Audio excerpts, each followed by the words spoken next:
students, I hope you all are well. In this video we are going to start exercise 2.3 of polynomials. Okay, so question number 1 is saying find the remainder when x cube plus 3x square plus 3x plus 1 is divided by. आपको क्या बताना है, reminder किस case में जब इस number को आप डिवाइड करेंगे. पहला पार्ट है x प्लस 1 से, यानी ये जो पॉलिनोमियल है आपको इसको डिवाइड करना है x प्लस 1 से. सिमिलरली आपको बहुत सारे पार्ट्स दिए गए हैं, इसमें 4-5 पार्ट्स हैं. ठीक है, तो एक एक करके आपने डिवाइड करना है इस पॉलिनोमियल को और रिमाइंडर बताना है. ओके, तो देखिए बेटा, हमने रिमाइंडर बताने की मेथड बताई थी रिमाइंडर थ्योरम से. वहाँ हमने काफ़ी डिटेल में डिस्कस किया था कि हम किस तरीके से रिमाइंडर को फाइंड करते हैं यूजिंग रिमाइंडर थ्योरम. ठीक है ना, तो अब हम यहाँ डायरेक्ट शुरू करेंगे फॉर सॉल्यूशन. ठीक है ना, तो पहले पार्ट का सॉल्यूशन करेंगे हम. तो सबसे पहले हम लेट कर लेंगे जो ये आपको पॉलिनोमियल दिया है, ये क्या है, px है. ठीक है ना, इसको हमने किसके इक्वल लिख लेना है, px. तो px क्या हो गया, हमारा डिविडेंड हो गया जिस पे कि हमने डिवाइड करना है. ठीक है, तो ये है हमारा, ये हो गया पॉलिनोमियल. ठीक है, तो अब gx इक्वल टू हम लेट कर लेंगे जिस नंबर से हमने डिवाइड करना है. अब पहले केस पे हमने इससे डिवाइड करना है, यानी कि gx हो गया x प्लस 1. देखिए, हमने इंट्रोडक्शन में काफ़ी डिटेल में समझाया था कि जो भी डिविडेंट है उसे हम px बोल देते हैं और जो डिवाइज़र है उसे हम gx बोलते हैं. जब हम डिवाइड कर लेते हैं, जितनी बार हमारा डिवीज़न होता है दैट इज़ qx, और कुछ स्टेप्स होते हैं जिसके बाद हमें मिल जाता है रिमाइंडर और उसे बोला जाता है rx. ये सारी चीज़ें हम डिटेल में पढ़ चुके हैं वहाँ पे, है ना.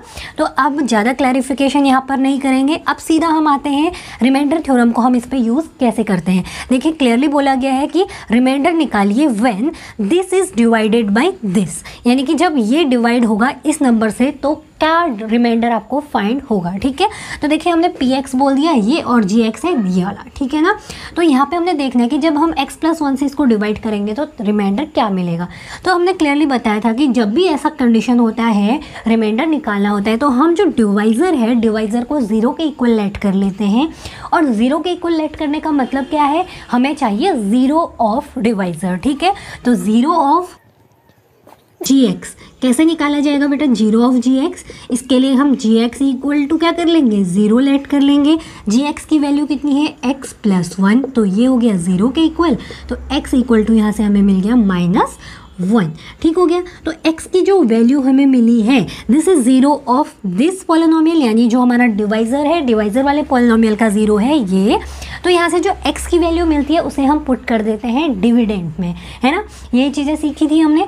तो इन सारी चीज़ों का हम प्रूफ भी कर चुके हैं, है ना. इंट्रोडक्शन पार्ट में हमने बताया था कि रिमाइंडर थ्योरम के थ्रू हम ये स्टेप्स को यूज़ करते हैं और ऐसे स्टेप्स क्यों यूज़ किए जाते हैं वहाँ पे आपको क्लैरिफिकेशन भी दिया गया था. ठीक है, अगर आपको क्लियर नहीं है तो आप जाके इंट्रोडक्शन वीडियो देखिए, देन ये क्वेश्चन आप करेंगे तो ये आपको बहुत ईजी क्वेश्चन लगेंगे. ठीक है ना, तो देखिए अब x की वैल्यू जो आ गई है इसको हमने पुट कर देना है px, यानी डिविडेंड जो है उस पर हमने पुट कर देना है. सो px, x की वैल्यू कितनी मिली हमें, -1, तो p -1 इक्वल टू क्या हो जाएगा बेटा, x की जगह हम क्या पुट करेंगे, -1 हर जगह पर. ठीक है, तो x cube -1 cube plus 3 into -1 square plus 3 into -1 plus 1.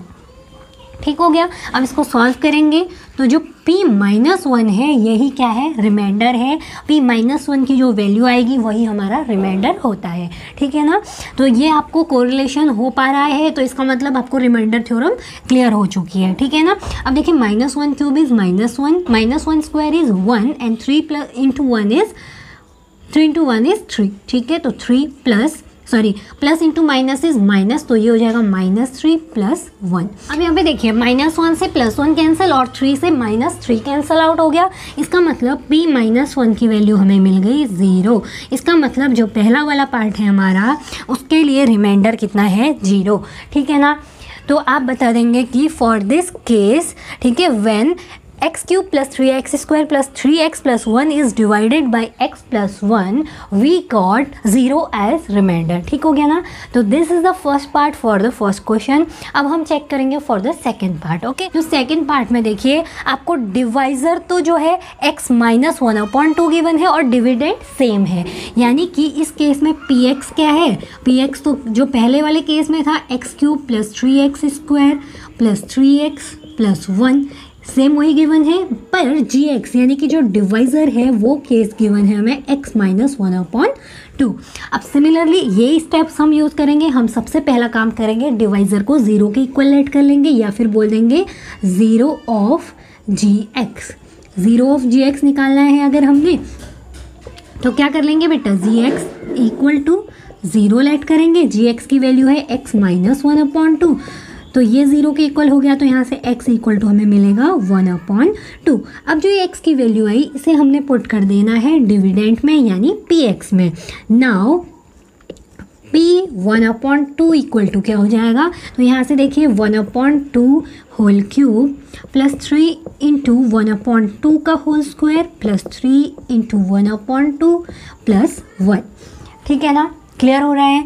अब उसके बाद हम इसको सॉल्व कर लेंगे, बस हमें मिल जाएगा रिमाइंडर फॉर दिस केस। ठीक है, तो p 1/2 की वैल्यू हो जाएगी, ये हो जाएगा बेटा 1/8 प्लस ये हो गया हमारा 3/4 प्लस 3/2 एंड प्लस 1। अब इसका एलसीएम ले लेंगे तो p 1/2 की वैल्यू हमें कितनी मिलेगी, एलसीएम इज 8 है ना। तो ये हो गया 1 प्लस 4 2 जा 8 3 2 जा 6 प्लस 2 4 जा 8 4 3 जा 12 प्लस 8। ठीक हो गया, तो इसको सॉल्व कर लेंगे बेटा, तो हमें कितना आंसर मिलेगा, देखिए 12 प्लस 8 इज 20, 20 प्लस 6 26 प्लस 1 27। तो हमें यहाँ पे वैल्यू मिल जाती है p 1/2 equal to 27/8 and this is a remainder for second part.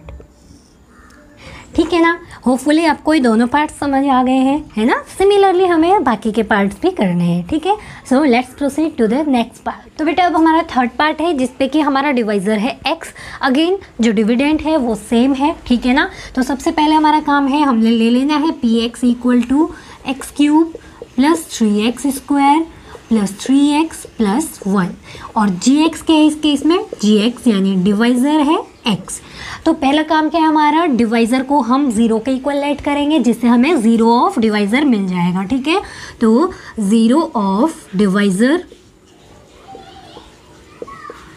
या फिर आप लिख सकते हैं gx। ठीक है, डिवाइजर या फिर gx, इसका कितना हो जाएगा बेटा 0। इसके लिए हम कर लेंगे gx को 0 के इक्वल लेट जिससे हमें x इक्वल टू मिल जाएगा 0। नाउ जो x इक्वल टू 0 वैल्यू मिली है इसे हम डिविडेंड में पुट कर देंगे, यानी हमारा डिविडेंड यहाँ पे क्या है ये, तो इस px में हम x की जगह 0 पुट करेंगे। तो इससे हम क्या, देखो लेफ्ट में p 0 कर दिया हमने और राइट में हम 0 वैल्यू पुट करेंगे हर एक x की जगह पर। तो 0 cube plus 3 into 0 square plus 3 into 0 plus 1। देखिए 0 क्यूब 0 हो गया, दूसरा टर्म भी हमारा 0 हो गया, थर्ड टर्म भी 0 और फोर्थ टर्म से हमें मिल गया p0 की value 1। It means this 1 is remainder for third part. ठीक है, रिमाइंडर थ्योरम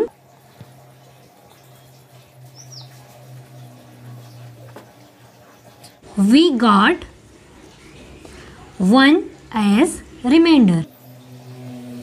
ठीक हो गया, तो रिमाइंडर हमें कितना मिल गया, 1 मिल गया using remainder theorem. Hopefully this is clear to you, है ना। Now we will check for the fourth part. इस पे भी हमें क्या निकालना है, रिमाइंडर। जब आपने इस नंबर से यानी इस पॉलिनोमियल से इस पॉलिनोमियल को डिवाइड करोगे, यानी x plus pi linear polynomial से आपने इस क्यूबिक पॉलिनोमियल को जब डिवाइड करना है तो आपको कितना रिमाइंडर मिलना है उस केस पे भी आप चेक करेंगे। तो सबसे पहले हम लिख लेंगे px, हमारा जो सारे क्वेश्चंस में अभी तक चला हुआ है x cube plus 3x square plus 3x plus 1 and अब gx लिख लेंगे हम। gx क्या है, डिवाइजर। डिवाइजर इस केस में दिया गया है x प्लस पाई, यानी हमने इससे डिवाइड करना है। तो पहला काम क्या है हमारा, 0 ऑफ डिवाइजर gx तो जी एक्स इक्वल टू कितना बोल देंगे बेटा, हम 0 बोलेंगे। तो यहाँ से x प्लस पाई की वैल्यू हम बोल देंगे 0, तो x इक्वल टू हमें मिलेगा माइनस पाई।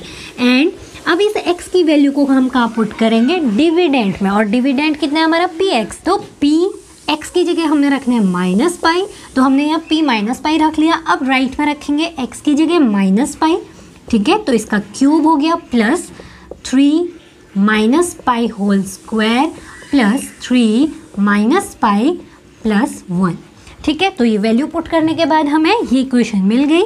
तो अब p माइनस पाई यानी कि p माइनस पाई ही हमारा क्या देगा, हमें रिमाइंडर देगा। तो इसको सॉल्व करिए, minus pi cube is minus pi cube, minus pi square is pi square, and into 3 करेंगे तो 3 pi square, 3 into minus pi minus 3 pi, ठीक हो गया, प्लस 1। तो this is remainder for fourth part, ठीक है। अब इससे ज़्यादा हम सॉल्व नहीं कर सकते, तो ये जो मिला हमें, this is remainder for fourth part. Hopefully this is clear to you, है ना।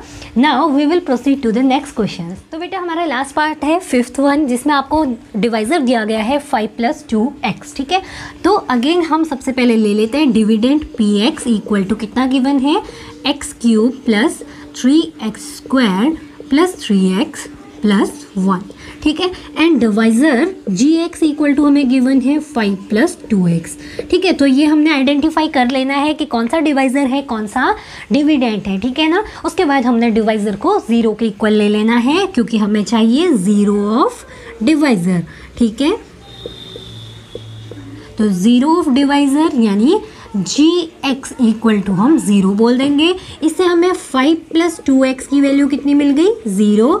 अब हम x इक्वल टू निकालेंगे तो हमें मिलेगा -5/2। -5/2 इस वैल्यू को हम पुट करेंगे डिविडेंट में, यानी px की जगह हमने रखना है -5/2। इस वैल्यू को पुट करिए इधर, तो -5/2 whole cube plus 3 into -5/2 whole square plus 3 into -5/2 plus 1, ठीक है। तो आप सॉल्व करेंगे फर्दर, तो 5 5 = 25, 5 = 125 अपॉन 2 2 = 4 2 = 8 प्लस 5 5 = 25 इंटू 3 75 अपॉन 2 2 = 4। ये हो गया हमारा, इसको सॉल्व करके। अब थर्ड टर्म को सॉल्व करेंगे तो plus into minus is -5 3 = 15 upon 2 plus 1, okay. तो ये हमें मिला राइट हैंड साइड में। अब हम ले लेंगे एलसीएम, जिससे कि हमें वैल्यू मिलेगी p - 5/2 की, ठीक है। तो अब p - 5/2 के लिए हमने इसको सॉल्व करना है। एलसीएम ले लेंगे, तो देखिए एलसीएम हमें मिल रहा है 8, ठीक है। तो यहाँ हमारा फर्स्ट नंबर -125 प्लस 4 2 = 8, 4 2 = 8, तो 75 इंटू 2 इज 150, ठीक है। ये हो गया हमारा 150 प्लस में अब -2 4 = 8, 15 4 = 60 प्लस ये प्लस का साइन है, देन 8 1 = 8, तो ये हो गया हमारा 8। अब इसको सॉल्व करेंगे तो इससे हमें p - 5/2 की वैल्यू मिलेगी। देखिए -125 और 60 माइनस में है, तो हमें इन दोनों को एक साथ माइनस कर लेते हैं, ठीक है। ये दोनों आपस में ऐड हो जाएंगे ना, दोनों लाइक टर्म्स हैं। तो ये हो गया हमारा 5 एंड 6 + 2 = 8, 185। अब 150 और 8 को ऐड करेंगे तो ये हो गया 158, ठीक हो गया, अपॉन 8। अब उसके बाद फर्दर सॉल्व करिए तो p - 5/2 की हमें वैल्यू क्या मिलेगी। अब क्या है, देखिए माइनस वाली नंबर बड़ी है और प्लस वाली छोटी है, तो हम 185 में से माइनस करेंगे 158 को, है ना। माइनस किसको करेंगे, 158 को, और साइन आएगा बड़ी नंबर का, यानी नेगेटिव नंबर आएगा। तो ये कितना हो जाएगा बेटा, this is 7 and this is ये था हमारा 15 - 8 इज 7 एंड 7 - 5 इज 2, तो -27/8, ठीक है। So this is the remainder for 5th part, ठीक है, जिसमें कि हमने इस px को डिवाइड किया था gx यानी 5 + 2x से, ओके। सो आप लिख देंगे using remainder theorem we got -27/8 as remainder when x³ + 3x² + 3x + x is divided by 5 + 2x। Hopefully students, this question is clear to you. So students, if you find this video helpful, please like and share this video, and if you are new to this channel, please subscribe our channel and hit the bell icon for more updates. So students, we will meet in next video with new questions of this exercise. Till then, take care and bye bye.